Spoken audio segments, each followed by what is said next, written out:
സ്നേഹപിതാവായ ദൈവമേ, അങ്ങയിൽ ഞങ്ങൾ ശരണപ്പെടുന്നു. അങ്ങാണല്ലോ ഞങ്ങളുടെ സങ്കേതവും ആശ്രയവും. അങ്ങാകുന്ന മുന്തിരി ചെടിയോട് ചേർന്ന് നിൽക്കുന്ന ശാഖകളാണല്ലോ ലോകത്തിലെ എല്ലാ മനുഷ്യരും. മുന്തിരിച്ചെടിയോട് ചേർന്ന് നിൽക്കുന്ന ശാഖകൾക്ക് മാത്രമേ യഥാസമയം ഫലം പുറപ്പെടുവിക്കാൻ സാധിക്കുകയുള്ളൂ എന്ന് ഞങ്ങളെ അവിടുന്ന് പഠിപ്പിക്കുന്നല്ലോ. മുന്തിരിയോട് ചേർന്ന് നിൽക്കുന്ന ശാഖകൾ പലപ്പോഴും വെട്ടിയൊരുക്കപ്പെടേണ്ടതുണ്ട്. ജീവിതത്തിലെ പല സന്ദർഭങ്ങളിലും ഞങ്ങളും വെട്ടിയൊരുക്കപ്പെടേണ്ടതാണ്. എങ്കിൽ മാത്രമേ ഞങ്ങൾക്ക് യഥാസമയം ഫലം പുറപ്പെടുവിക്കാനായിട്ട് സാധിക്കുകയുള്ളൂ.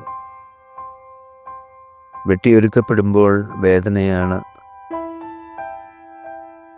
എങ്കിലും യഥാസമയം ഫലം പുറപ്പെടുവിക്കാൻ സാധിക്കുന്നതിന് ആ വേദനകൾ നാം ഏറ്റെടുക്കേണ്ടതുണ്ട്. അപ്പോൾ യഥാസമയം യഥാകാലം നല്ല ഫലങ്ങൾ പുറപ്പെടുവിക്കാൻ നമ്മൾക്ക് സാധിക്കുന്നു. സ്നേഹപിതാവായ ദൈവമേ, അങ്ങാവുന്ന മുന്തിരിച്ചെടിയോട് എന്നും ചേർന്ന് നിന്നുകൊണ്ട് നല്ല ഫലങ്ങൾ പുറപ്പെടുവിക്കാൻ അങ്ങയുടെ മക്കളായ ലോകത്തിലെ എല്ലാ ജനങ്ങൾക്കും സാധിക്കട്ടെ.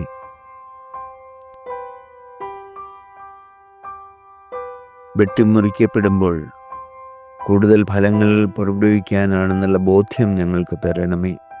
ഞങ്ങളുടെ ജീവിതത്തിലുണ്ടാവുന്ന എല്ലാ പ്രതിസന്ധികളെയും വേണ്ടവിധം തരണം ചെയ്യുന്നതിന് ഞങ്ങൾക്ക് സാധിക്കട്ടെ.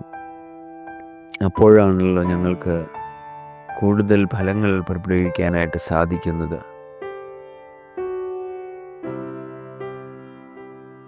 ഞങ്ങളെന്നും അവിടുത്തോട് ചേർന്ന് നിൽക്കുന്നു. ഞങ്ങൾ എന്നും അവിടുത്തെ സ്തുതിക്കുന്നു, ആരാധിക്കുന്നു, അവിടുത്തേക്ക് നന്ദി പറയുന്നു. അങ്ങയിൽ നിന്ന് ഒരിക്കലും അകന്നു പോകാൻ ഞങ്ങൾക്ക് ആർക്കും സാധിക്കില്ലേ. അങ്ങനെ വന്നാൽ ഞങ്ങളുടെ ജീവിതം പ്രതിസന്ധിയിലാവും. അങ്ങാവുന്ന മുന്തിരിയോട് ചേർന്ന് നിന്നുകൊണ്ട് ശാഖകളാവുന്ന ഞങ്ങൾ യഥാസമയം ഫലപ്രകടിക്കുന്നവരാകാൻ ഞങ്ങളെ അനുഗ്രഹിക്കണമേ. പിതാവിൻ്റെയും പുത്രൻ്റെയും പരിശുദ്ധാത്മാവിൻ്റെയും നാമത്തിൽ ആമേൻ.